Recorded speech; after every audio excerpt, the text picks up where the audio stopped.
Assalamualaikum warahmatullahi wabarakatuh. Kami dari kelompok 11 ingin mempresentasikan hasil diskusi kami terkait dengan review jurnal tentang birokrasi dan demokrasi. Sebelum itu, kami dari kelompok 11 beranggotakan 5 orang, yaitu yang pertama saya sendiri Noval Jihad, yang kedua Wahyu Purnama, yang ketiga Fitra Hayati, yang keempat Diki Kurniawan, dan yang kelima Ega Madani.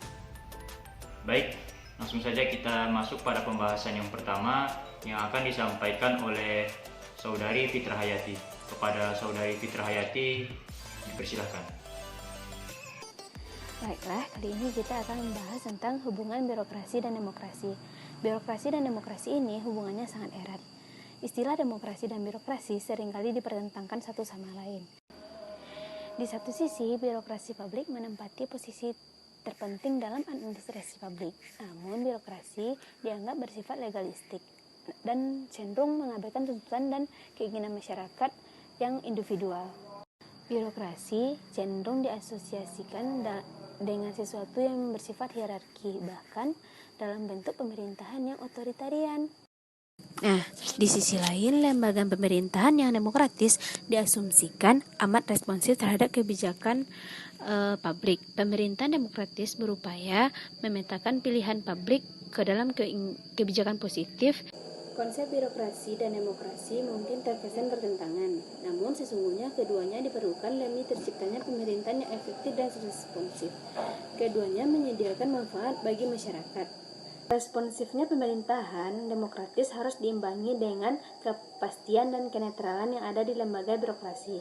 Begitu juga proses-proses demokratis diperlukan demi mengabsahkan proses pemerintahan yang menghasilkan perundang-undangan yang benar-benar diinginkan oleh warga negara. Sifatnya kontemporer, birokrasi dan demokrasi ini esensial bagi good governance. Selanjutnya kita masuk pada pembahasan yang berikut, yaitu mengenai kompleksitas penyediaan layanan. Dalam model tradisional, pemerintah dan pemberian layanan ada yang lebih atau kurang linear dalam hubungan antara organisasi publik dan layanan, seperti yang ditunjukkan oleh Walsh dan Stewart.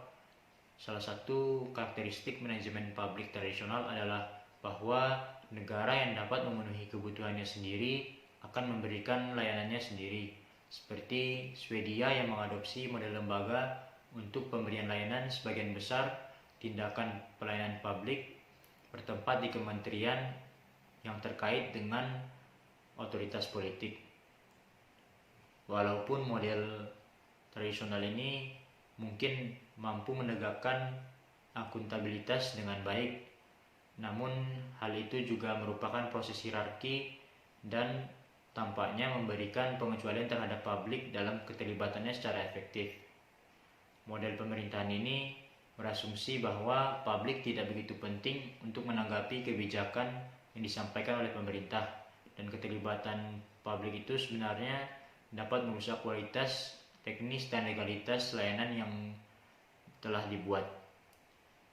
Dan saat ini telah terjadi perubahan secara drastis dari model tradisional ini. Dan salah satu ide sentral yang memotivasi manajemen publik baru yang terkenal adalah pemerintah itu organisasi yang harus mengarahkan dan tidak memaksa, yang berarti bahwa sektor publik dianggap lebih baik dalam membuat keputusan kebijakan daripada menerapkan keputusan. Dan dampak dari pergeseran ini telah melemahkan mekanisme akuntabilitas tradisional, yang secara umum pergeseran ini telah jauh dari bentuk hierarki akuntabilitas menuju kompetitif dan mutualistik untuk akuntabilitas. Dan bentuk pertanggungjawaban ini membutuhkan keterlibatan warga negara dalam mengidentifikasi dan mengevaluasi hasil program publik. Demikian, untuk memenuhi kekurangan ini, berbagai cara dilakukan oleh sektor publik dan mitranya untuk memberikan pelayanan publik, dan pada akhirnya menghadirkan berbagai tantangan akuntabilitas serta demokrasi yang dipertimbangkan secara lebih luas. Namun di sisi lain, penggunaan agen dan organisasi devolusi dalam sektor publik menawarkan beberapa jalan untuk akuntabilitas, yaitu walaupun adanya penurunan kontrol pemberian layanan publik secara langsung oleh lembaga dan kontrol politik, tetapi kontrol tersebut tidak dapat dihilangkan sepenuhnya, dan beberapa tuas untuk kontrol cenderung dipertahankan. Banyak lembaga setidaknya memiliki dimensi pertanggungjawaban kedua dan lebih dekat dengan publik. Walaupun gagasan tersebut menciptakan peluang baru untuk akuntabilitas, mereka juga dapat menciptakan tekanan, yaitu organisasi ini diasingkan dari garis kontrol menteri. Maka jika publik ingin memiliki banyak pengaruh atas mereka, mungkin mereka harus mencari jalan untuk keterlibatan secara langsung. Dan keterlibatan ini tentu saja tidak akan dilakukan oleh individu warga negara, tapi dilakukan oleh kelompok yang terorganisir. Selanjutnya kita masuk pada bagian yang berikut yang akan disampaikan oleh Saudari Ega Madani. Kepada Saudari Ega Madani dipersilahkan. Baiklah, selanjutnya materi tentang kompleksitas pelayanan publik. Pelayanan publik merupakan sesuatu yang sangat penting dalam prinsip good governance, karena itu merupakan ajang bagi penyaluran antara peranan pemerintah dengan organisasi publik kepada masyarakat.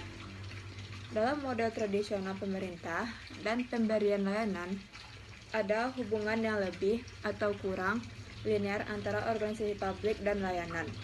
Itu merupakan hubungan timbal balik antara organisasi publik dan masyarakat yang akan mendapatkan pelayanan. Berbagai cara dilakukan oleh sektor publik dan mitranya untuk memberikan pelayanan publik secara efektif dan efisiensi sesuai dengan prinsip-prinsip yang terdapat pada good governance, yang tentunya menghadirkan tantangan yang dipertimbangkan secara lebih luas. Berarti, pemerintah haruslah memberikan pelayanan yang secara efektif kepada masyarakat sebagai organisasi publik. Di sisi lain, penggunaan agen dan organisasi devolusi dalam sektor publik yang menawarkan beberapa jalan untuk akuntabilitas yang nantinya merupakan capaian dari berhasilnya suatu government dan tercapainya prinsip-prinsip itu sendiri, yaitu prinsip good governance. Baik, kita masuk pada pembahasan yang berikut, yaitu tentang menciptakan politik yang demokratis, yang akan disampaikan oleh Saudara Wahyu. Kepada Saudara Wahyu dipersilahkan. Nah, selanjutnya itu adalah menciptakan politik demokratis, di mana salah satu fungsi dari birokrasi itu adalah untuk menjembatani antara pemerintah dengan masyarakat, sehingga nantinya akan lahir yang namanya legitimasi tentang atau pengakuan dari masyarakat kepada pemerintah.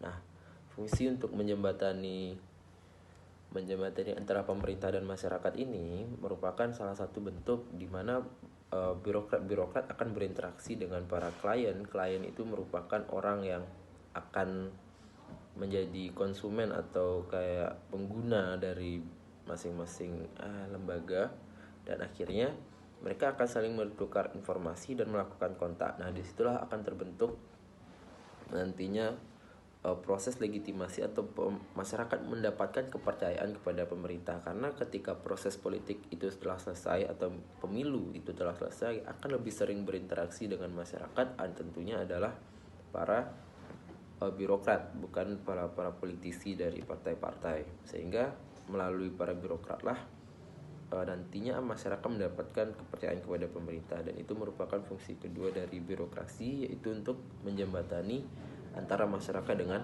pemerintah. Nah, selain itu fungsi legitimasi ini juga dilakukan oleh birokrat dari birokrasi pemerintahan, organisasi pemerintahan, untuk nantinya mereka akan bertukar informasi atau birokrat ini akan mendapatkan informasi. Terima kasih penyampaian dari Saudara Wahyu. Kita masuk pada bagian terakhir yang akan disampaikan oleh Saudara Diki, yaitu terkait tentang output demokrasi. Kepada Saudara Diki dipersilahkan. Baiklah, selanjutnya output demokrasi. Perubahan di atas nampaknya merupakan peralihan demokrasi yang difokuskan pada input ke demokrasi yang berfokus pada output. Ini mungkin tak terhindarkan mengingat bahwa banyak reformasi sektor publik di bawah manajemen publik baru telah memperhatikan pengelolaan hasil program. Manajemen kinerja khususnya telah menekankan perlunya mengukur apa yang dilakukan sektor publik. Bagian dari pengukuran ini adalah pengukuran kepuasan warga negara dengan layanan yang diberikan. Suatu bentuk pengukuran yang mengundang partisipasi publik dan dapat berfungsi sebagai salah satu bentuk input demokratis. Meskipun mungkin agak pasif, asumsi format demokrasi konvensional adalah bahwa demokrasi input akan dapat mengendalikan output sektor publik dan menyediakan jenis-jenis program yang diinginkan masyarakat dari pemerintah mereka.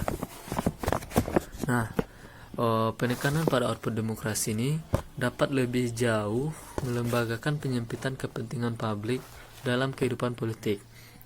Fokus pada sejumlah terbatas dari institusi publik yang seringkali sangat lokal dapat dengan mudah memperkuat citra sempit tentang minat dan informasi politik yang ditemukan dalam masyarakat kontemporer. Artinya, demokrasi mungkin ada di sekitar program atau bahkan di sekitar fasilitas pemberian layanan tertentu, tetapi rasa keterlibatan sosial yang lebih luas dalam keputusan dapat dikurangi jika pemerintah menetapkan tentang tujuan kolektif dan berusaha menyelesaikan perbedaan di antara tujuan-tujuan tersebut. Nah, maka pergeseran dalam bentuk demokrasi ini dapat membatasi kapasitas untuk memerintah secara lebih luas.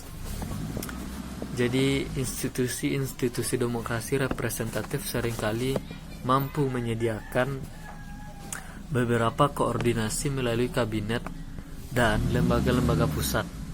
Tetapi karena ini telah menjadi lebih lemah, maka koordinasi juga cenderung menjadi lebih lemah. Akhirnya, pergeseran dalam sifat demokrasi ini dan dalam hubungan antara warga negara dan struktur pemerintah pemberian layanan mereka dapat memperburuk kesenjangan sosial. Baik, terima kasih Saudara Diki atas penyampaiannya, dan apa yang disampaikan oleh Saudara Diki tadi itu sekaligus penutup dari presentasi dari kelompok kami. Kami dari kelompok 11, mohon maaf jika ada salah ataupun kekurangan dalam pelaksanaan presentasi. Untuk itu kami akhiri sampai di sini.